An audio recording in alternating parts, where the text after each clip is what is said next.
एक बार एक व्यक्ति ने लियो टोल्स्टॉय से पूछा, जीवन क्या है? उन्होंने एक क्षण उस व्यक्ति की ओर देखा और फिर कहा, मैं तुम्हें एक कहानी सुनाता हूँ और इस कहानी के माध्यम से मैं तुम्हें बताऊंगा कि जीवन का सही अर्थ क्या है। एक बार एक यात्री जंगल से गुजर रहा था। अचानक एक जंगली हाथी उसकी तरफ झपटा। बचाव का अन्य कोई उपाय न देखकर वो रास्ते के एक कुएं में कूद गया। कुएं के बीच में बरगद का एक मोटा पेड़ था। यात्री उस पेड़ की जटा पकड़कर लटक गया। कुछ देर बाद उसकी निगाहें कुएं में नीचे की ओर गई। नीचे एक विशाल मगरमच्छ अपना मुंह फाड़े उसके नीचे टपकने का इंतजार कर रहा था।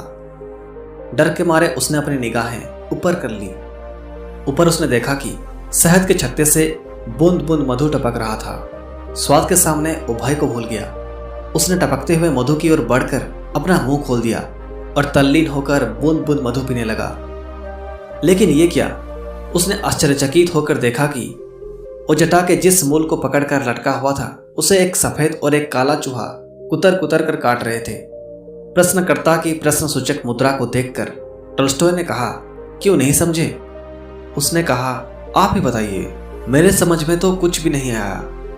तब वे समझाते हुए उससे बोले, वो हाथी काल का प्रतीक था और मगरमच्छ मृत्यु का, मधु जीवन का रस था और काला तथा सफेद चूहा रात और दिन। दोस्तों, कहने का तात्पर्य यह है कि वर्तमान में हमारा जीवन सीमित समय के लिए है और हमें इसकी डेडलाइन भी मालूम नहीं है। फिर भी हम किसी प्रकार के भय से मुक्त रहकर अपने निर्धारित कामों में आनंद पूर्वक तल्लीन रहे। इसी का नाम जीवन है। दोस्तों, हर एक के जीवन में सुख और दुख दोनों आते हैं, जैसे कि समंदर में ज्वार और भाटा। हमें चाहिए कि इन दोनों को एक समान भाव में लेते हुए समय का आदर करें, यानी इसका एक क्षण भी व्यर्थ न जाने दें। अगर कोई ये कहे कि अभी मेरा यूथ एज है, 40-50 का होने के बाद जीवन के प्रति गंभीरता से सोचूंगा, तो ये उसका भ्रम है, क्योंकि जीवन तो जन्म से ही चलता आ रहा है।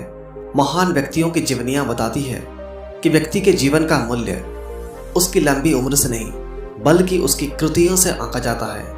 इतिहास में ऐसे बहुत से व्यक्तियों के उदाहरण मिल जाएंगे दोस्तों, जो 40-50 की आयु से ऊपर नहीं पहुंचे, फिर भी वे अपने महान कृतियों और उपलब्धियों के द्वारा विश्व में अपना नाम छोड़ गए। जैसे Swami Vivekananda, Adi Shankaracharya, great mathematician Srinivasa Ramanujan, great martial art fighter Bruce Lee, French mathematician Blaise Pascal, former American president John F Kennedy. मानव जीवन बार बार नहीं मिलता दोस्तों, इसलिए इस सीमित जीवन में हमें ऐसे कार्य करना है जो कि आगे चलकर दूसरों के लिए प्रेरणा का स्रोत बन सके।